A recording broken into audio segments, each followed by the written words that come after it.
오늘부터 4주 동안 천국 성도들의 본향이라는 제목으로 우리 천국에 대해서 함께 살펴보려고 합니다. 최승민 목사님이랑 이렇게 이 얘기가 된 건 아닌데요. 공교롭게 최승민 목사님은 이제 지난 주까지 천국을 향해 달려가는 그렇죠, 러닝 크리스천이라는 제목으로 이 땅에서 천국을 향해 나아가는 삶에 대해서 말씀해 주셨다면, 오늘부터 4주 동안은 우리가 이 땅을 살아가는 동안에 우리의 마음이 어디를 향해야 하는지, 우리에게 너무나도 약해져 버린 천국 소망에 대해서 조금 이야기를 해보려고 합니다. 이런 과정들을 통해서 여러분과 제가 천국을 소망하는 것이, 천국을 바라보며 사는 것이 얼마나 중요한 것인지를 의식하며 살아갈 수 있게 되기를 바라며, 또한 천국에 대한 바른 태도와 폭넓은 이해를 통해 이전보다 더욱 천국에 관심을 가지고 천국을 사모하는 우리가 될 수 있기를 간절히 소망합니다. 오늘 교회 안에서 천국은 그렇게 인기 있는 주제가 아닌 것 같습니다. 그렇죠? 옛날에는 죄가 별로 인기가 없었다면 요새 천국, 여러분 천국에 대한 설교 마지막으로 들으신 게 언제인지 기억나십니까? 하고는 이렇게 마을 모임 중에, 아니면 여러분 교회에서 이렇게 식구들끼리 이렇게 대화를 하면서 천국에 대한 대화를 나눠본 게 마지막 언젠가? 잘 별로 없는 것 같습니다. 사실 그래서 제가 이 설교를 준비하게 된 것도, 내가 천국으로 설교를 언제 했지? 기억이 안 나요. 저는 신학을 공부한 사람이기 때문에 중간 상태, 천년 왕국 이런 거는 막 책을 찾아보고 여러 이렇게 논문을 찾아보고 그랬던 적이 있는데, 천국을 소망하는 것, 천국에 우리의 마음이 가 있는 것, 이것이 어떤 것인지에 대해서는 별로 크게 관심이 없었던 것 같아서, 사실은 제가 회개하는 마음으로 여러분은 여러분 잘못하신 거 없고 제가 회개하는 마음으로, 그리고 혹시라도 여러분 중에 저와 같이 천국에 대한 관심이 현저하게 사라져 버린 것 같은 그러한 분들이 계시다면, 함께 다시 한번 이 시간을 통하여서 우리의 마음이 이 세상에 잠시 있다 사라져 버릴 영원하지 않은 것이 아니라 영원하신 우리의 아버지가 계신 저 하늘, 영원한 그것에 우리의 초점과 관심이 옮겨질 수 있는 그런 계기가 되었으면 좋겠다라고 생각해서 이 설교를 준비하게 되었습니다. 물론 오늘을 믿음으로 사는 것 중요하지 않다는 것 아닙니다. 그것도 중요합니다. 그런데 여러분 잘 아시다시피 그리스도인에게 균형이 항상 중요하지 않습니까?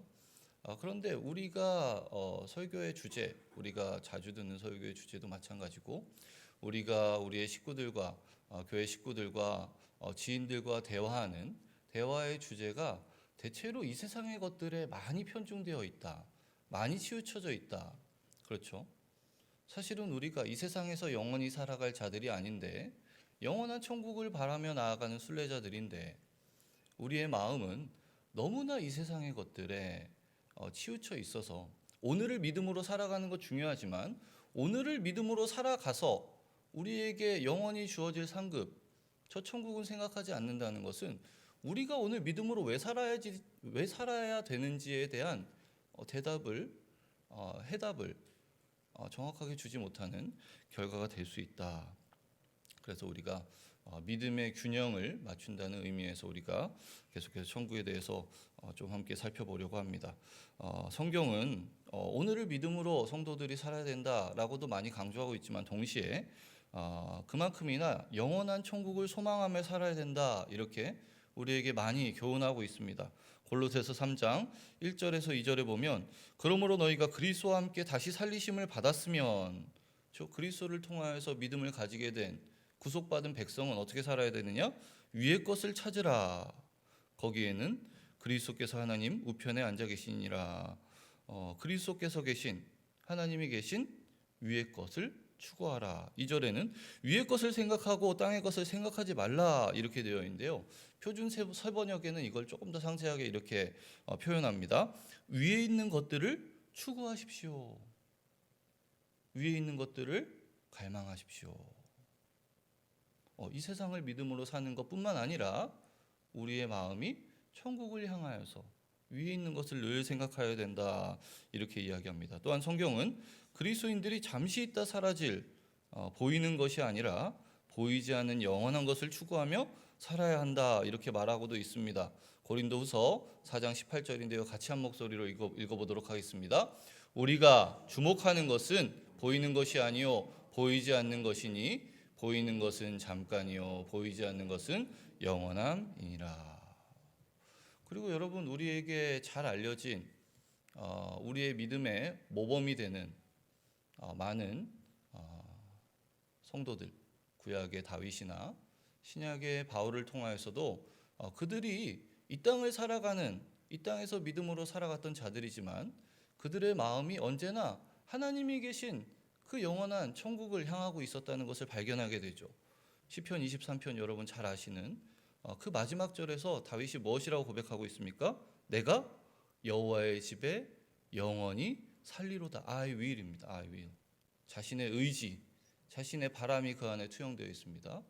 내가 이 땅에서 왕으로 살아가지만 그것이 아니라 나의 바람은 내가 여호와의 집에서 여호와와 함께 영원히 사는 것입니다. 시편 84편 10절에도 이렇게 이야기합니다. 주의 궁정에서의 한 날이 다른 곳에서의 첫날보다 낫습니다. 궁정에서 사는 왕의 영광스러운 삶, 그런 삶을 첫날 사는 것보다 주님의 궁전에서 주님과 함께 하루를 사는 것이 나에게는 더 기쁜 일입니다. 더 바라는 일입니다.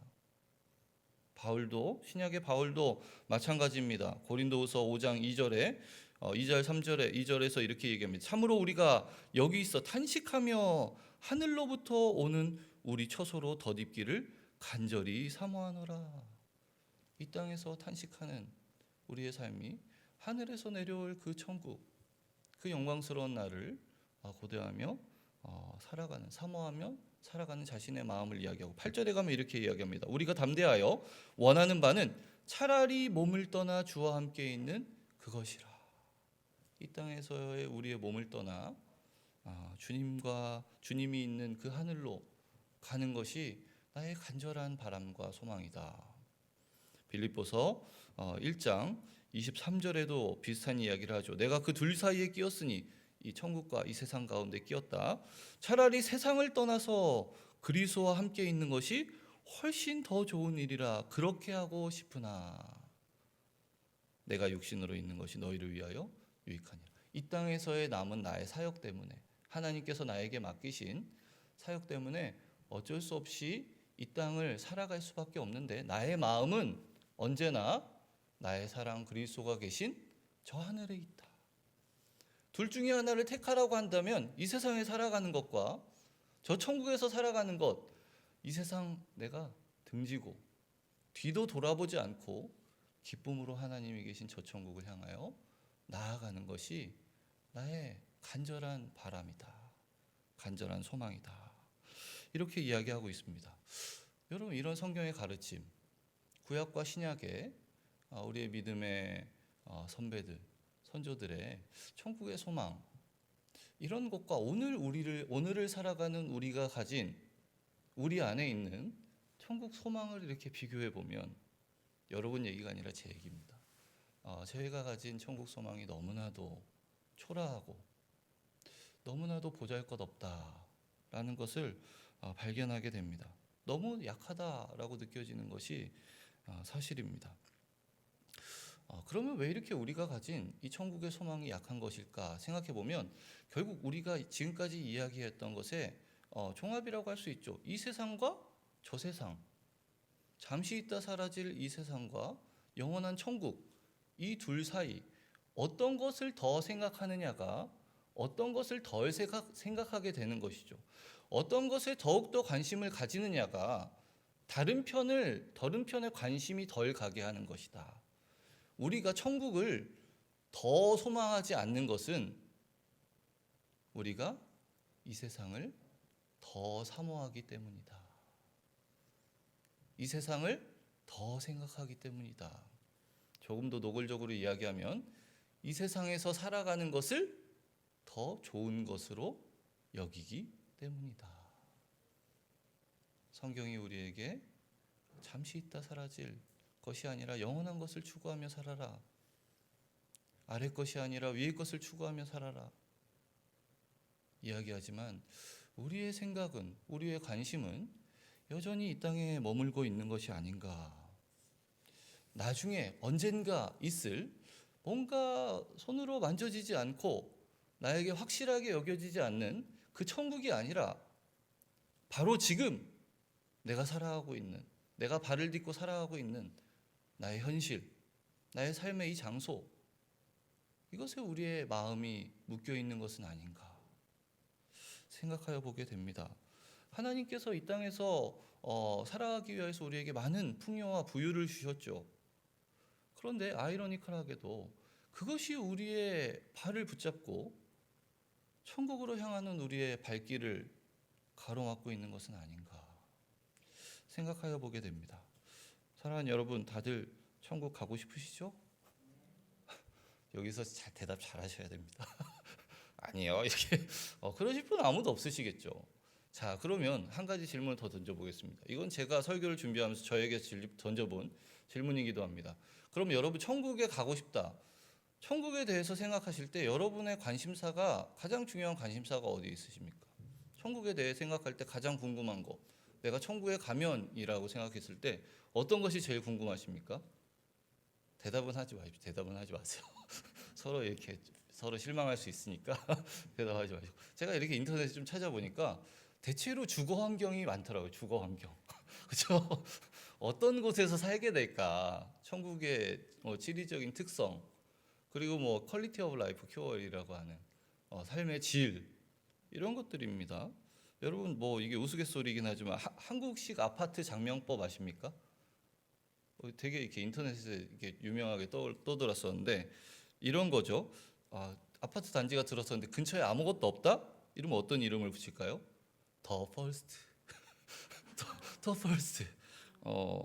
근처에 4차선 이상의 도로가 있다? 센트럴. 근처에 강이나 호수가 있다? 리버, 레이크. 근처에 바다가 있다? 오션뷰. 안 보여도 상관없어요. 바다가 안 보여도 상관. 마리나. 근처에 공원이 있다? 파크뷰. 근처에 산이 있다? 포레. 전철역이 있다? 메트로. 근처에 학교가 있다? 에듀타운. 이런 겁니다. 어쨌든 가장 좋은 걸 이렇게 이 아파트를 광고하기 위해서 우리 아파트가 이렇게 좋은 곳이에요, 이렇게 생각하는 것이죠. 만약에 우리가 천국에 대해서 이렇게 좀 생각해 본다면, 천국의 이름을 어떻게 지으면 우리의 주된 관심사가 천국 주거 환경에 있는데, 그렇죠? 아파트 분양하듯이 천국을 어떤 이름으로 현대식 한국식 아파트 장명법으로 지으면 사람들이 천국 가고 싶다, 천국 분양권 좀 얻고 싶다, 이렇게 생각할까 제가 한번 생각해 봤거든요. 머리를 싸매서. 뉴 헤븐 앤 어스, 크리스털 오션뷰, 골든시티 갓센트럴 아파트. 이러면 좀 가고 싶으시고요. 맞잖아요. 뉴 헤븐 앤 어스, 새하늘과 새 땅. 그렇죠? 크리스털 오션뷰, 수정과 같은 유리바다가 있잖아요. 크리스털 오션뷰. 그 다음에 거기 있는 길이랑 문이랑 다 금으로 돼 있으니까 골든 시티. 하나에 계시니까 갓 센트럴 아파트. 이러면 불신자들도 올 것 같지 않습니까? 이 정도면 불신자들 김 권사님 거기 분양권 어떻게 얻는 거예요? 이렇게 물을 수도 있을 것 같습니다. 또 제가 이렇게 옛날에 이렇게 천국에 관한 책을 이렇게 읽었던 게 생각이 나는데, 거기 보면 주로 이렇게 그 크리스천들의 천국에 대한 궁금증이 이런 것이랍니다. 하루 종일 예배만 하고 어떻게 살아요? 1년 내내 찬양하고 예배하고 지루할 것 같다. 이게 1입니다. 그리고 주거 환경 이런 거 있고, 그 다음에 엄청 소소한 것들. 제가 기르던 애완견이 그곳에 있을까요? 그리고 우리가 이제 부활하게 되면 천국에서 몇 살 때 육체로 살게 될까요? 이런 거. 그렇죠? 이렇게 생각해 보면 우리가 가진 천국에 대한 궁금증, 천국에 대한 관심사, 이것도 너무나도 세속적인 것이죠. 너무나도 이 세상적인 것이에요. 이 세상의 사조, 이 시대의 사조가 교회 안으로 들어온 것, 이것을 우리가 세속화라고 하죠. 많이 들어보셨죠? 세상과 교회의 구별이 없어진 것입니다. 교회가 세상 같고 세상이 교회 같고 그 중간에 분명한 구분점이 사라져버린 교회가 교회로서 존재하는 것이 아니라 성도가 성도로서 존재하는 것이 아니라 교회가 이 세상과 성도가 이 세상을 살아가는 사람들과 전혀 다를 것 없는 구별이 되지 않는 그런 세속화의 영향이 결국은 천국을 향하여 우리의 마음을 돌려야 할 성도들의 마음을 다시 끌어다가 이 세상에 안주하게 하는, 이 세상에 뿌리를 내리게 하는 결과로 나타난 것 같습니다. 여러분, 소확행이라는 단어는 아시죠? 소확행, 작지만 확실한 행복의 추구. 이것이 오늘날의 시대 정신입니다. 소확행, 막연한 미래의 큰 행복이 아니라 오늘 내가 확실하게 누릴 수 있는 작은 행복. 욜로라는, 조금 시대가 좀 이렇게 유행이 지나긴 했는데 한국 사회에 욜로라는 그런 유행어가 이렇게 많이 돌았던 적도 있습니다. 방송에서도 나오고 뉴스에서도 언급하는 걸 제가 본 적이 있는데요. You once live, you only once, live once, 욜로. 당신의 인생은 한 번뿐이다. 그러니까 오늘을 즐겨라. 오늘을 즐겨라. 내일은 확실하지 않으니까 내일 생각하지 말고 오늘을 즐겨라. 뭔가 성경적인 것 같은 내일은 내일이 걱정할 것이요. 그런 거 아닙니다. 그런 거 아니에요. 멀리 있는 것은 나랑 상관없는 것이니까 그런 거에 관심 끊고 오늘을 충실히 살아가라. 어떻게 보면 좋은 것 같지만 우리는 오늘을 살아가는 자들이 아니지 않습니까? 이러한 시대 정신, 즉각적이고 확실한, 그리고 나에게 익숙하고 나를 즐겁게 하는 현재의 삶이 우리가 장차 다다라야 할, 우리가 장차 이르러야 할 우리의 영원한 본향, 천국으로 향하는 우리의 마음을 가로막고 있다라는 것입니다. 몇 주 전에 제가 인터넷에서 흥미로운 기사를 보았는데요. 작년 8월에 이제 기사가 번역돼서 이제 한국으로 넘어왔는데, 여러분 미국의 파워볼이라는 그 복권 아시죠? 거기는 뭐 한 번 그 복권 당첨자가 막 이렇게 누적돼 갖고 나오면 몇 천억, 몇 조 이런 것도 우스운데요. 막 이렇게 한참 안 나오다가 한 사람이 이렇게 그 당첨이 됐는데 역대 최대 금액이어서 20.4억 달러. 잘 감이 안 오시는데 우리나라 돈으로 약 2조 8천억 원에 당첨됐다고 합니다.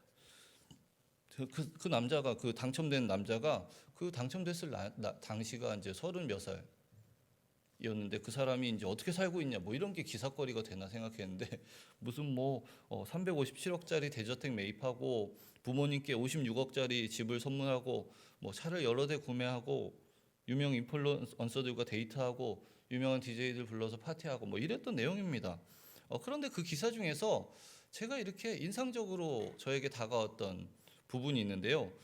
미국 복권이 당첨되면 너무 큰 금액이니까요. 29년 동안 30회에 걸쳐서 이렇게 연금식으로 수령하는 것이 있고 일시불로 한 번에 이렇게 땡기는 경우가 있다고 합니다. 여러분 어느 거 받으실래요? 일시불이 금액이 훨씬 적습니다. 훨씬 적어요. 이를테면 15억 달러, 2조 600억 원을 만약에 당첨이 됐다.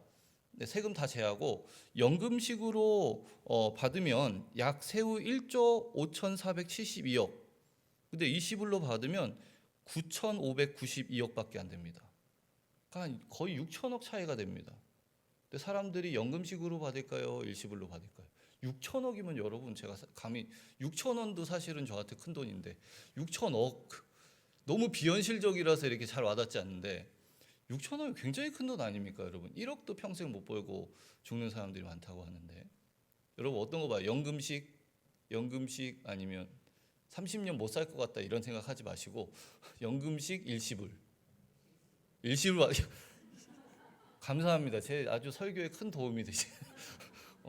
이렇게 미국의 이런 그 복권 당첨자 통계를 보면요, 90% 이상이 일시불을 선택한다고 합니다. 몇 천억이 차이가 나는데도, 그 몇 천억만으로도 굉장히 큰데도 일시불로 받는데요. 근데 그렇게 해서 다 이렇게 잘 사는 게 아니라 44%, 1등 당첨자의 44%는 5년 안에 당첨금을 다 탕진했다. 70%는 7년 안에 전 재산을 탕진했다.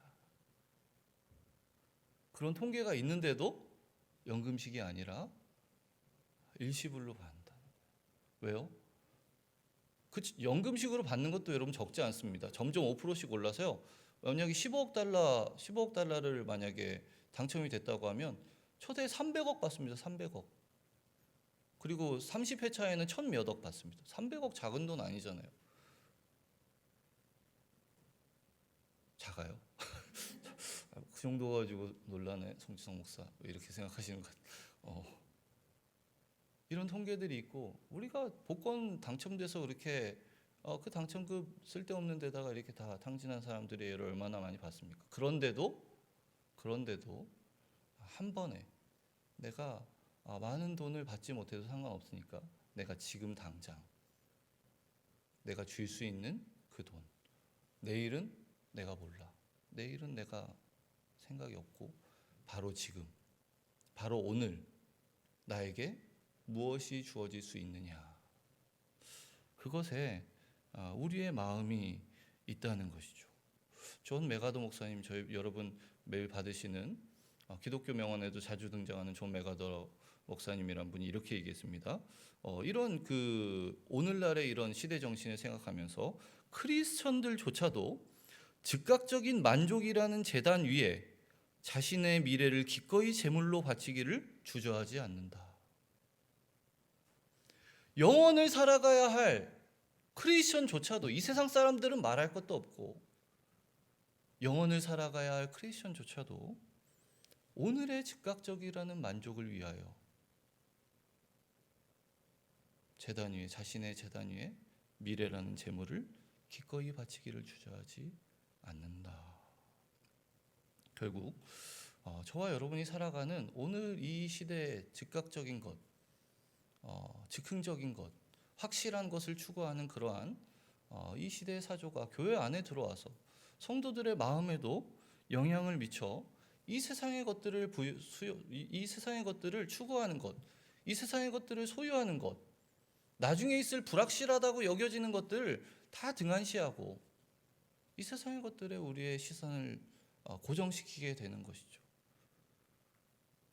영원한 천국을 더 이상 생각하지 않는, 그거는 나중에 언젠가 가게 될 건데, 그게 언젠지 알 수 없는데 그걸 왜 생각해?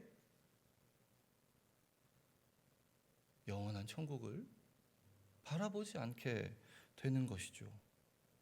그러니까 결국 제가 세속화의 영향이 이 세상과 교회의 구분을 없애는 것이라고 하지 않았습니까?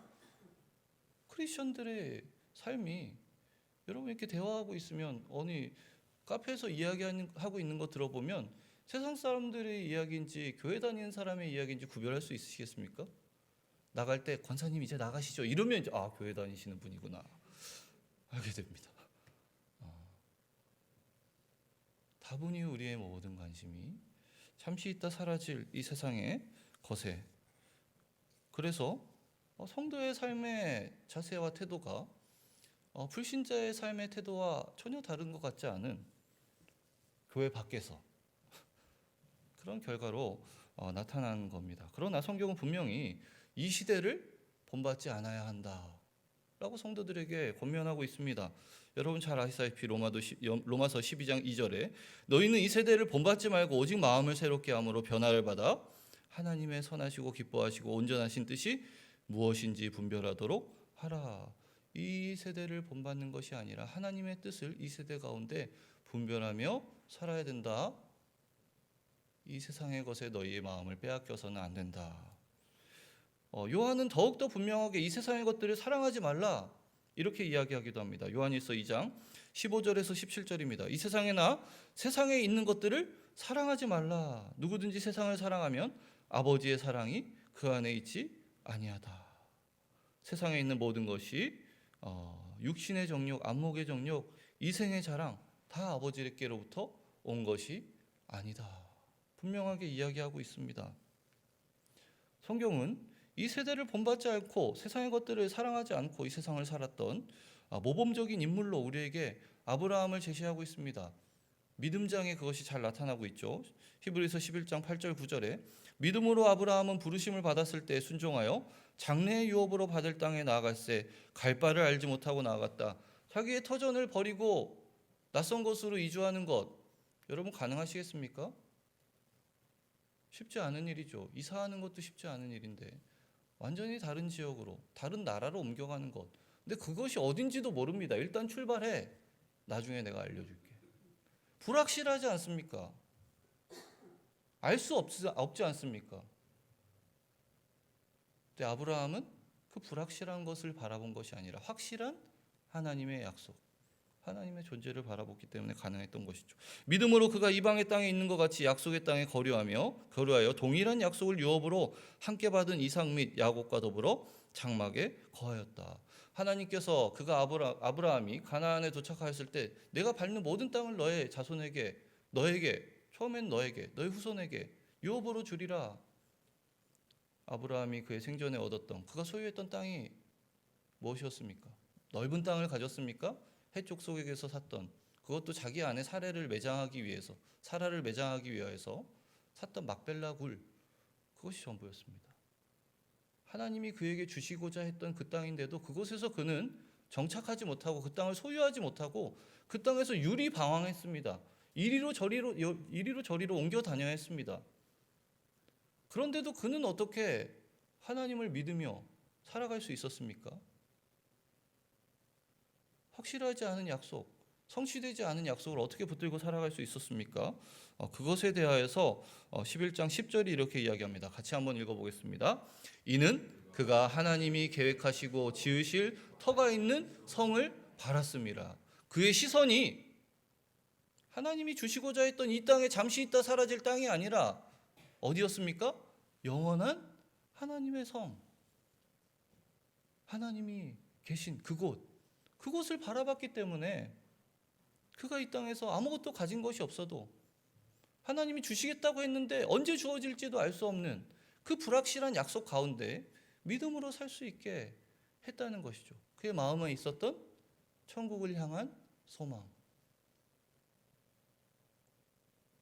그에게 적어도 아브라함이 가지고 있던 그 믿음은 우리는 저 멀리 있고 불확실하다고 여겨지는 그 천국이 확실한 것으로 여겨지게 했다. 나중에 언젠가인지 알지 못하지만 그것이 확실히 존재하고 그곳에 나의 영광이 있다라고 받아들이게 했다는 것입니다. 아브라함에게는 영원한 것을 추구하는 마음이 있었던 것입니다.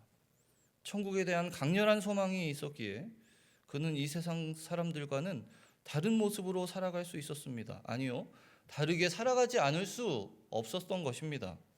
히브리서 기자는 계속해서 아브라함과 같이 천국을 소망했던 성도들이 이 땅에서 어떠한 마음으로, 어떠한 인식으로 살아갔는지에 대해서 설명하고 있습니다. 13절 14절입니다. 이 사람들은 다 믿음을 따라 죽었으며 약속을 받지 못하였으되 그것들을 멀리서 보고 환영하며 또 땅에서는 외국인과 나그네임을 증언하였다. 약속을 받았지만, 약속이 그들에게 주어졌지만 그 약속의 성취는 보지 못하였습니다. 그렇기 때문에 이 땅에서는 외국인과 나그네와 같이 자신들을 여기며 살았습니다. 자신의 정체성이 나그네요, 외국인이라고 생각했다. 14절입니다. 그들이 이같이 말하는 것은 자기들이 본향 찾는 자임을 나타냅니다. 왜 그렇게 살 수 있었습니까? 이 세상은 영원한 나의 집이 아니다. 하나님께서 나를 위하여 마련해 두신 영원한 집이 저 하늘에 있다. 다르게 살아갈 수 있었던 것이죠. 구별되게 살아갈 수 있었던 것입니다. 그래서 여러분, 그 뒤에 부분 33절부터 그들은 믿음으로 나라를 이기기도 하며 의를 행하기도 하며, 이런 고난 가운데도 믿음으로 살아갈 수 있었던 그것이 무엇입니까?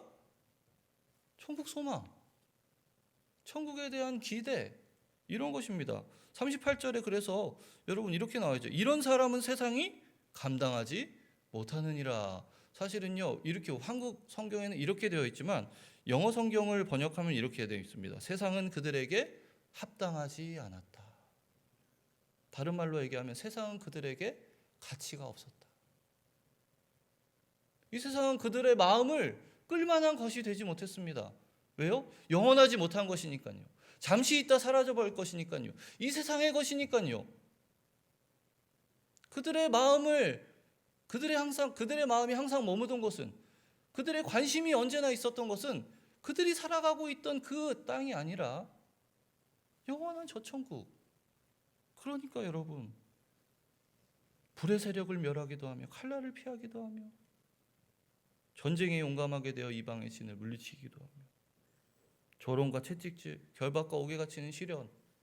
이 지점에서 여러분, 우리 한국교회의 상황을 살펴보게 되는 것이죠. 한국교회가 왜 이렇게 비난을 받습니까? 우리 안에 믿음이 왜 이렇게 드러나지 않습니까? 어쩌면 우리 안에 이 천국 소망이 너무나도 약해져 버렸기 때문에. 그러니까 이 세상의 것들을 추구하고 이 세상 사람들과 다르지 않게 생각하니 사람들이 우리에게서 발견할 수 있는 것이 무엇이 있겠습니까? 너나 내나 똑같은데 내가 왜 네 말을 듣고 교회를 가야 되냐?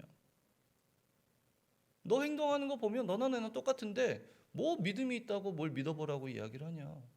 똑같은 것 같은데. 이러한 판단을 받게 되는 것입니다. 여러분 혹시 파라볼라노이라는 용어를 들어보셨나요? 위험을 무릅쓰는 자들이라는 뜻입니다. 기독교를 그토록 박해했던 로마가 어떻게 기독교 국가가 될 수 있느냐? 어떤 학자들이 이 파라볼라노이들 때문이었다 이렇게 얘기합니다.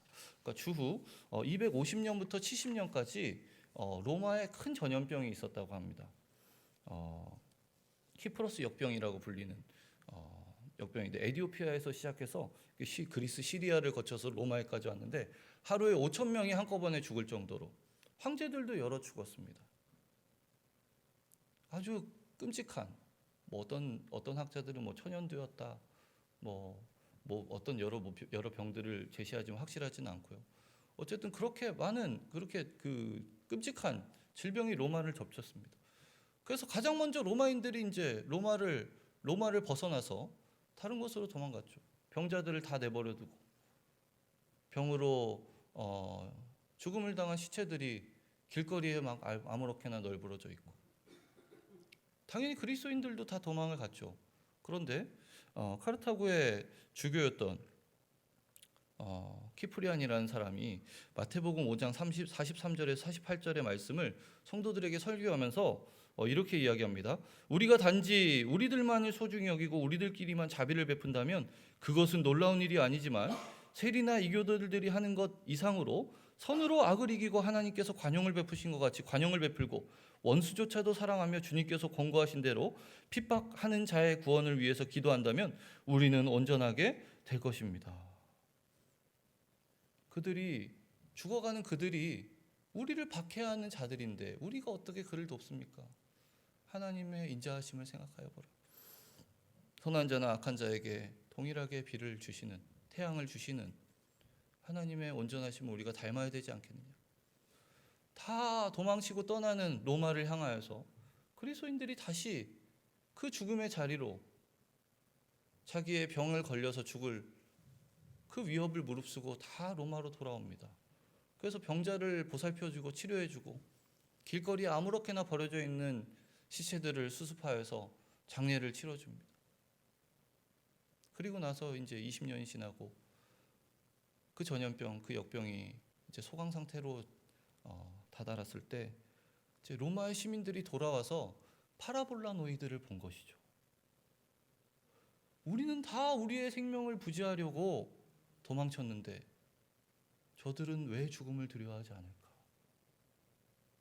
저들이 그리스도를 믿는다고 하는데 저들이 가진 것은 무엇일까? 우리는 가지고 있지 못한 그것이 저들은 가지고 있는 것 같은데 그것이 무엇일까? 그리스도인들의 희생과 헌신, 그 사랑에 대하여서 이방인들이 궁금해 여기기 시작했습니다. 그리고 그들이 스스로 자처하여 기독교인이 되기 시작했습니다.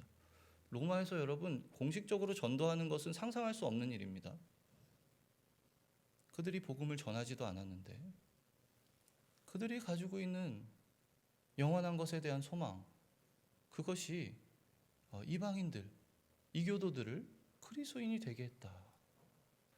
기독교 역사 가운데 언제나 부흥의 역사가 일어날 때 이런 일들이 있었습니다, 여러분. 이 세상 사람들이 무언가 그리스도인이 가지고 있는, 자기들이 가지고 있지 못한 그것에 대해서 언제나 궁금해하고 그것에 대해서 호기심을 가졌습니다. 그것의 가치를 인정하는 일들이 일어났습니다. 그래서 사람들이 교회로 나와 복음을 듣고 변화가 되었던 것입니다. 사랑하는 여러분, 우리가 이 세상에서 다른 모습으로 살아간다는 것, 단순히 이 세상보다 더 도덕적이고 윤리적이고 바보처럼 희생을 감수하며 살아야 된다, 이런 의미가 아닙니다. 우리의 행동은 우리의 마음을 대변할 수 있어야 됩니다. 우리의 마음 가운데 가진 것이 무엇인지가 우리의 행동으로 나타나야 되는 것이죠. 단순히 선하고 단순히 윤리적이고 도덕적인 삶이 아니라 천국을 소망하는, 이 세상에 잠시 있다 사라져버릴 것들을 추구하지 않는다는 우리의 의연한 자세, 이 세상에 우리의 마음이 매이지 아니하였고 이 세상에 우리가 집착하지 않고 살아간다는 천국을 소망하는 자의 자세가 우리에게 드러날 때 이 세상에서 전전긍긍 살아가는, 이 세상의 것들을 더 소유하지 못해서 괴로워하며 살아가는, 만족 없이 살아가는 자들에게 저들에겐 무언가 다른 것이 있다 라는 인식을 줄 수 있는 것이죠. 사랑하는 여러분, 우리는 보이지 않는 영원한 것을 얼마나 추구하며 살아가고 있습니까? 천국 소망을 가진 자들로서 이 세상 사람들과는 다른 무언가 구별된 모습으로 살아가고 있습니까? 우리가 그리스도인들이라고 자처하지만 우리 안에 있는 천국의 소망을 많은 사람들이 우리를 보며 발견하고 있습니까?